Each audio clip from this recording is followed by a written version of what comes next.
Welcome to Gloomhaven. Asmodee Digital reached out to sponsor a stream of Gloomhaven with both Jorbs and I to celebrate the release of the heavily requested online co-op mode. You can pick up the game for yourself from the link at the top of the description below.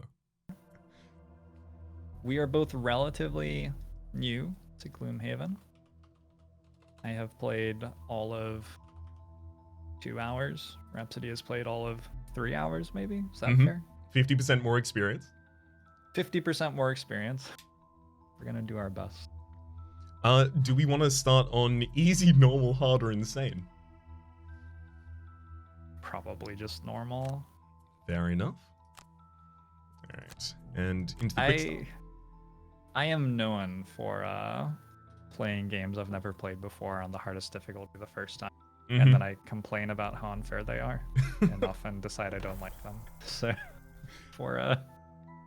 Yeah, I unfortunately do the inverse, where oftentimes I'll start on the very easiest, and then I'll learn how to play, and I'll build standard operating procedures and standard practices for dealing with the lowest difficulty, and then as I ascend, I'm like, game's unbalanced, peace.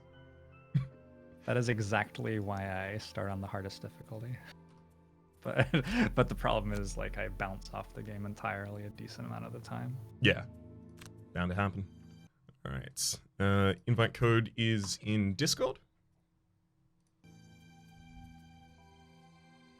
All right, so Gloomhaven is a board game, obviously, and we are playing the computer game sort of version of Gloomhaven. It's not identical to the Gloomhaven board game, but is built by an indie game studio who have been chatting with the creator of the board game about how to port it to PC and other video game platforms. And also, they have a very active Discord, so they've been getting community feedback for the last year and implementing that too.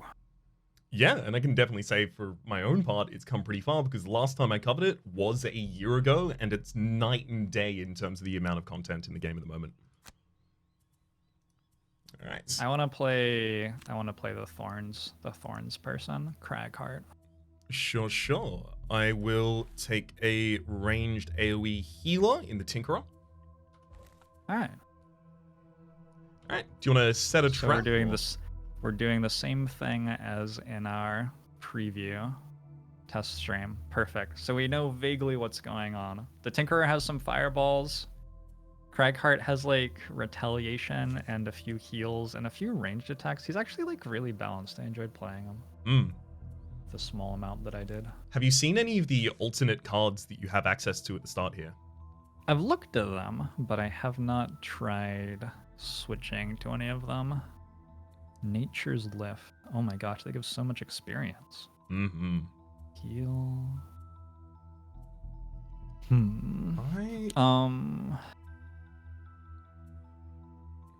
I'm just gonna stay with the starter deck, I think. I'm not gonna pretend to know enough about the character to successfully swap. Fair enough. I will add potent potables onto mine just so that I'm a little bit more effective of a healer here. Okay. All right, should we set a trap or go to the Hollow Men? I could go either way. Shall we ask chat? Chat, would you like to see us set a trap or battle the undead crypt? Thanks for the sub, by the way, Fudgerwudger. We have 5 requests for traps. Everybody wants us to set a trap, I think. Perfect.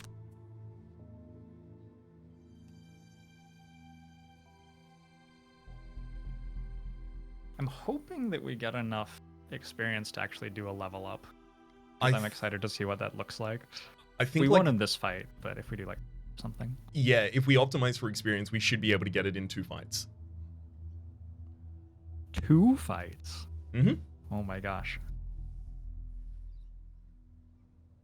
Should we be reading out the flavor text or? Go for it. I like your voice. Set a trap.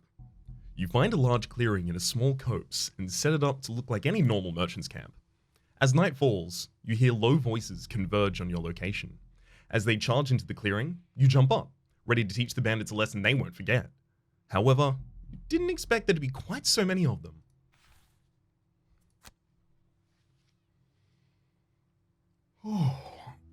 So this is the one where we have 6 of them that we have to kill, and they're respawning as we kill them, right? I'm ready. I got it covered.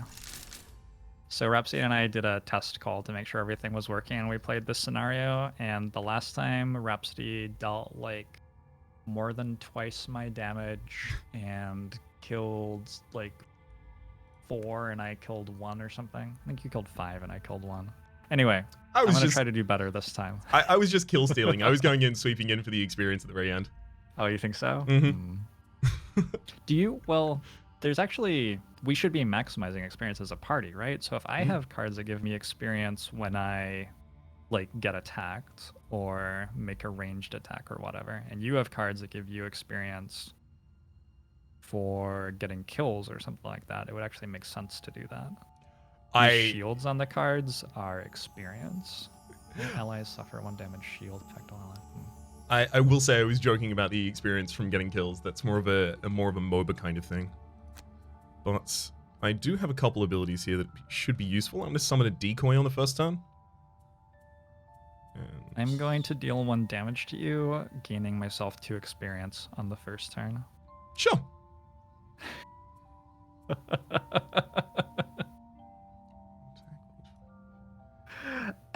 Are you probably going to move up in between the 2 bandit guards ahead of us? I can do that, sure. Okay. Because if you do that, I can also launch out a really powerful attack early on. Okay. So you want... I see. Yeah, and I have an attack that plays well with that move, actually. I have an opposing strike. So I'll plan on opposing strike and a fairly low initiative move. I have the boots. I have the boots of striding. Okay. Easy. Alright, I got my selection. Whew. They're significantly delayed after us. Great. Unfortunately, rolled a -1 on the modifier there, so dealing 1 less damage than I expected, but you should be able to clear that up with yours. So... yeah, the modifiers on damage in this game, you roll a d20, and it's like 20 is a ×2, and 1 is a no damage. Is that right? Complete miss. As you roll incidences of them, it's a sliding scale. yes. As you roll incidences of them, they get taken out of the ability for you to get those, and it's reset when you get a crit. Oh, okay. Is that for the board game as well? I don't know. I assume it would be managed like a deck in the board game, because there are a bunch of other things, like as you level up, you get perk points, which give you the ability to modify your attack modifier deck. Like you can take 2 -1s out of the deck just to skew upwards. It's totally fine.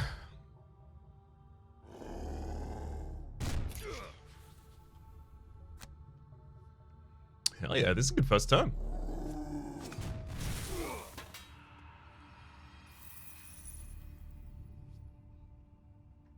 All right. So we have a deck of cards, and we don't like draw cards from the deck. We have all of them available.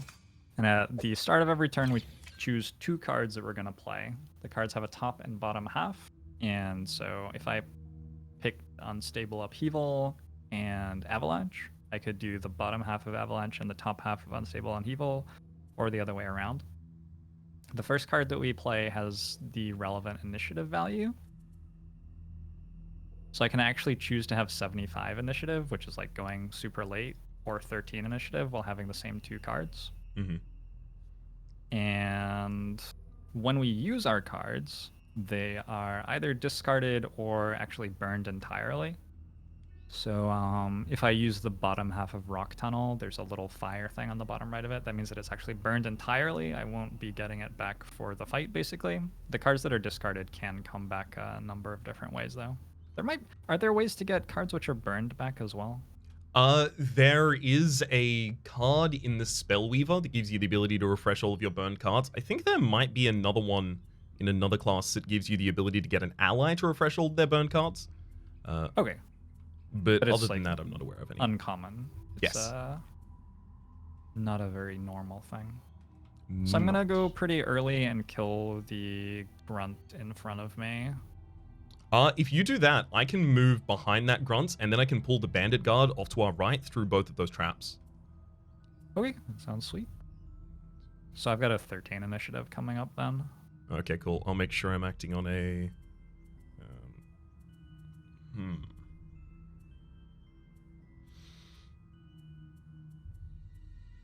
Okay, I'll act on a 46 then. Okay. How do you feel about planning out turns together versus like not talking at all as we select cards? I'm happy to do either, to be entirely honest, especially early on. We might not necessarily have the ability to make optimal plans initially. So I kind of figured that what I would do is playing the support, try and let you take the lead, and then try and support with whatever action I can. Which would be a great plan if I knew what I was doing. I've given you some shield and also dealt damage to you. Hell yeah. That's for the end of the round as well. Nice. Complete critical fail to hit you. In the board game, you aren't allowed to say your initiative number. You're allowed to say slow, fast, etc. Huh, okay. That's extremely strange. So, wait, should we play by those rules? I'm going slow, I'm going fast. No, I don't. We don't need to play by the board game rules. Fair enough. Alright. Might sound got a touch more complex when the bandit guard moved ahead of me, so I might try and figure out a second thing to do. Actually, I might just... range 3. Yeah, I might just back up behind you and start buffing up my healing actions so that as you get these bandit guards aggroing on you more, you're going to be able to be healed. Sure. And you get to loot some gold for us too. Mm-hmm. Standing on the same space as a pile of gold at the end of the turn will cause you to loot it. Another loot mechanic is cards that say loot and then a number. The number is the distance of hexes away from you loot can be, and that will use the loot action to pick it up. So loot 2, anything within 2 range, loot it. This is very much like a resource management game. You're managing all of the decks, all of the cards in your deck, obviously. You're managing the health of your characters. You're also managing the gold on the field, how many turns you can afford to actually go in a fight. It's very intense in that. I'm going to... I don't love my options this turn. Are you planning to be healing right now? Yeah, I can heal you. I can heal you with the slow initiative as well, so that I might respond to their damage. Okay. I might go move... How much do we want to optimize for experience? I actually don't know what add target is. An ability accompanied by target X means that the character can choose up to X different targets within range for the ability. Yep. So all of your ranged attacks would be able to target another person. You cannot target the same person 2 times with an extra target, I don't believe. Okay. I think I'll set that up then. And I'm just gonna like act with slow initiative and buff myself for later and heal. Sure. It's a little bit iffy with this many enemies alive, but hopefully it'll be okay. Yeah, it's just unfortunate that those rangers don't necessarily want to close the distance. Do you have any jump cards? I do have a move 5 that immobilizes things I run through. Ooh.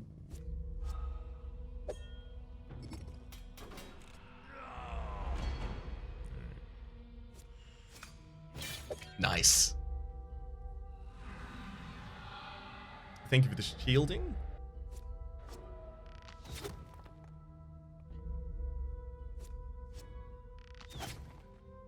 It's all good. I got a big heal coming out this turn. Should be for 5 points. Oh, they're all standing next to each other. Mm-hmm. That looks pretty juicy. You might be able to use the Boots of Striding to walk through all of them.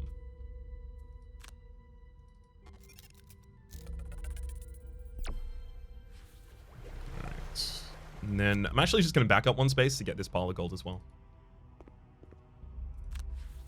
Sure.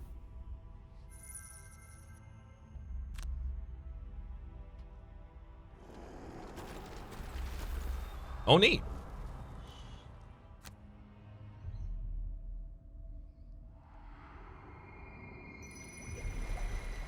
Your next 4 ranged attack actions. I was wondering why the heal didn't give you the ability to target 2 people.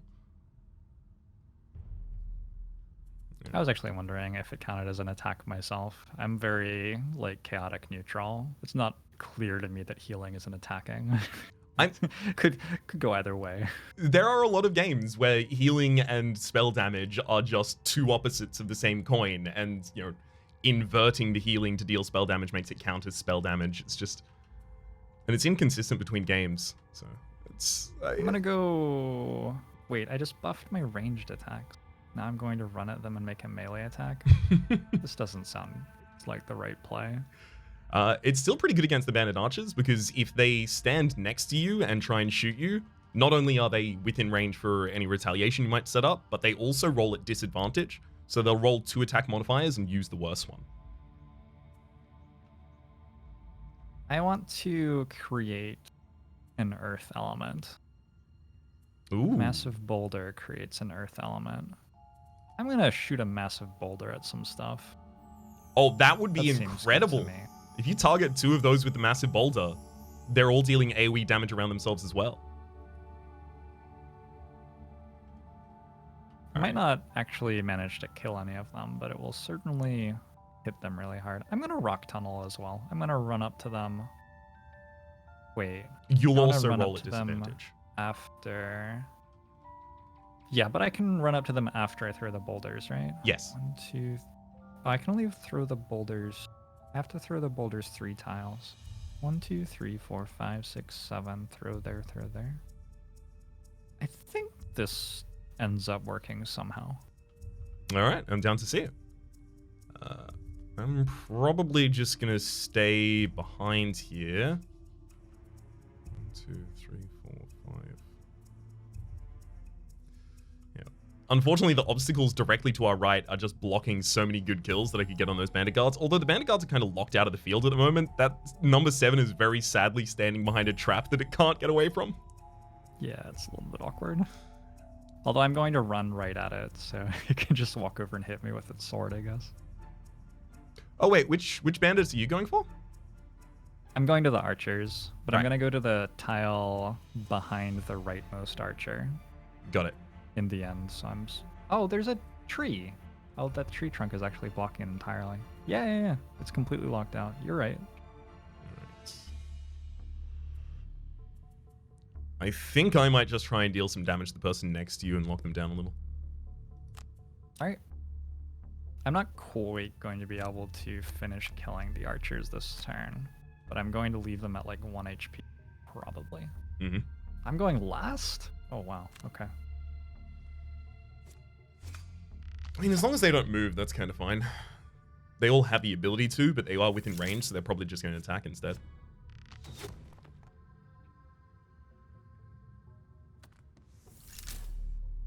They put traps down in front of themselves. Mm-hmm. Oh, no. Thankfully, your jump is... your rock tunnel movement is a jump. Oh, is it? Yep. So Interesting. you'll be affected by none of those traps. You could also go over obstacles with that, I believe.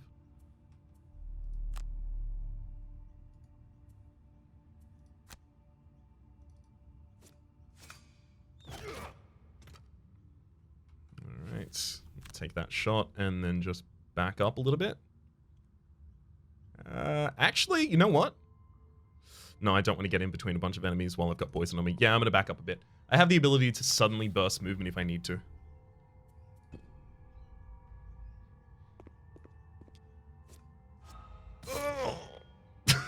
Oh my god. Here's a good time to bring up that any instance of damage, you can either take the damage inflicted, or burn an available card, or burn 2 discarded cards. Obviously, that makes your deck management a lot harder, but you have the same ability to burn a card or burn 2 discarded cards instead of taking damage, regardless of whether you're taking 1 damage or 50. So here, I'm probably just going to burn the discarded cards.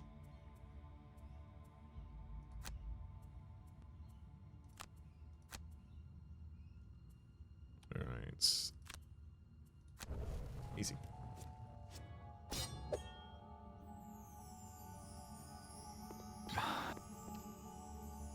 a little bit spooked here.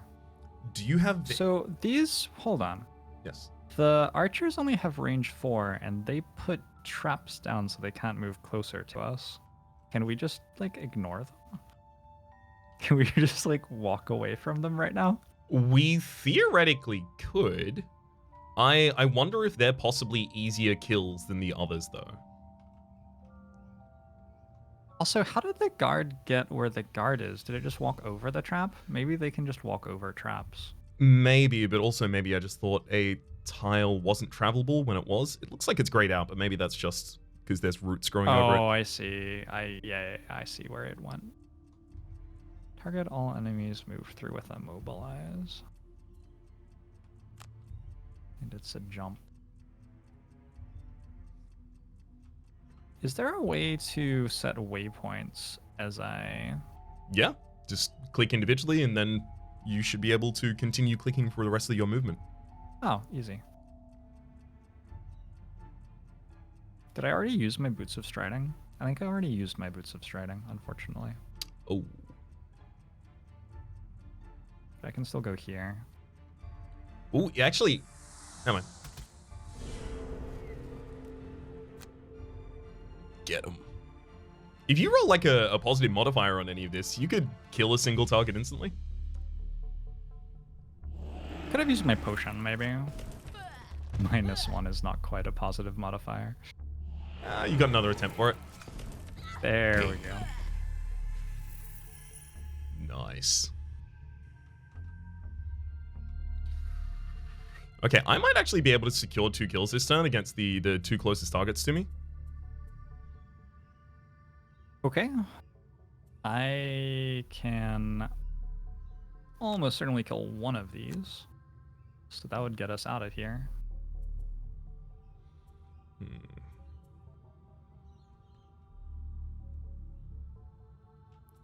2, 3. All right. I may whiff on the kill of one of them. Fingers crossed for a crit at least then. Okay, I don't have great initiative. I'll try not to die though. I'll just do my best. Oh no! There Wait, are no. a lot of... They're Kind of all next shielding to and you. then attacking, but they have no movement this turn, so we should be okay actually. Okay. I'm gonna take that damage. Damage just falls off after battle, right? Like everything... Yes. You basically full heal after the battle. Oh. And all of your cards in your deck come back. Yes, 100%. Any consumables that you used in that combat won't come back though, like if you used a potion. Mm-hmm. They'll have a little bit of a like card discard kind of symbol on them, if that's the case.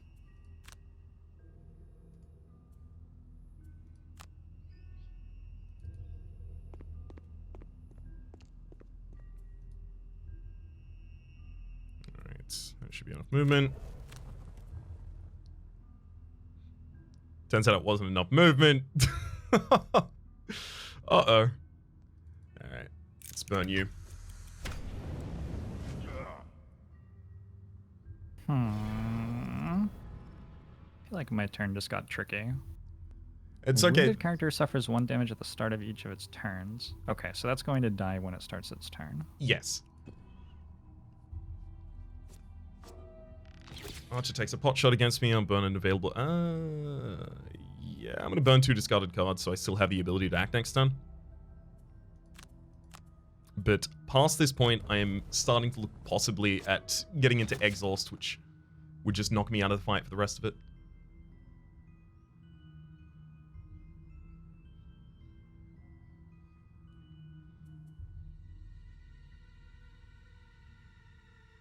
Oh. Your avalanche is very likely to be enough this turn.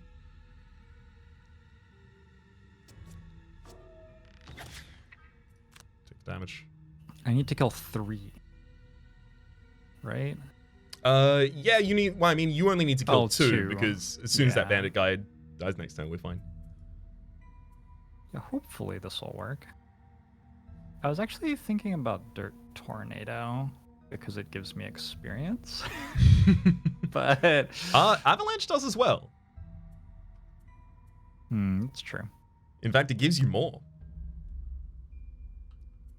As long as you use the earth element.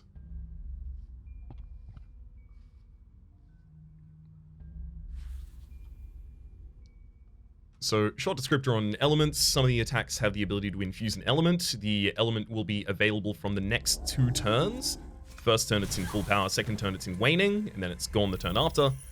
You have a couple abilities that have a down symbol next to an element. If you click that, you'll activate an extra modifier for that ability, but you expend the element. Alright. Yep. Oh, we have to do stuff, I guess. I guess we have to just not die, right? Yeah. Yeah, should be. So...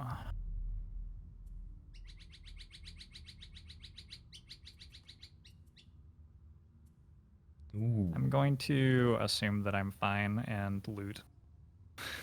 That's my big plan. Do you have a second card to play right now? No, I don't. You might have to short rest then. Yeah, it looks like I do.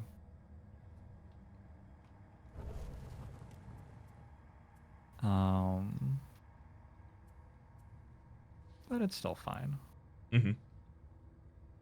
Especially if we manage to get out of this fight with a decent amount of loot. Maybe get a piece of armor for you. There's a heater shield in the shop that seems like it'd be really good on your character. Pretty much every single attack, you have the ability to just deny 1 damage. That sounds incredible. It does sound pretty ridiculous. I think, if I remember right, they get to take their entire turn, even... Like, we get to kill 6 of them, but then they take their entire turn before it ends. Yes. So try not to die, is what I'm saying. I will attempt my absolute best. Good. Oh, my. Oh? Never mind. You're completely fine. Okay, that ink bomb attempted to not do anything there?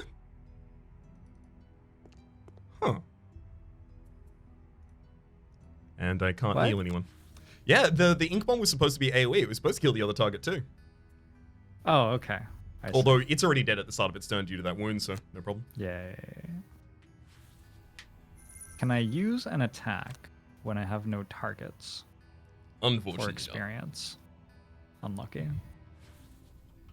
Maybe if it was an AoE attack. I'm not actually sure that you can. I think my AoE... Yeah, I'm not sure. A lot of my AoE attacks are like, it targets a specific enemy, but also hits stuff around that enemy. Right. I think your Dirt Tornado is probably the only one that isn't like that. Good job. I don't think they'll be coming back in a hurry. Got the arrow in a knee achievement here. 31 damage done record. Damn well done. Alright. Same amount of experience for each of us as well. We also get 4 for completing the dungeon. As we complete each of these trainer quests, we can pick up extra rewards due to them in town. Some of them are actually super useful, like extra perk points, so you're getting the ability to modify your modifier deck. Do we get the same rewards here? I got 4 experience, a minor mana potion, and a unlock Wayfarer's Rest. Yes, yeah, we do. Okay.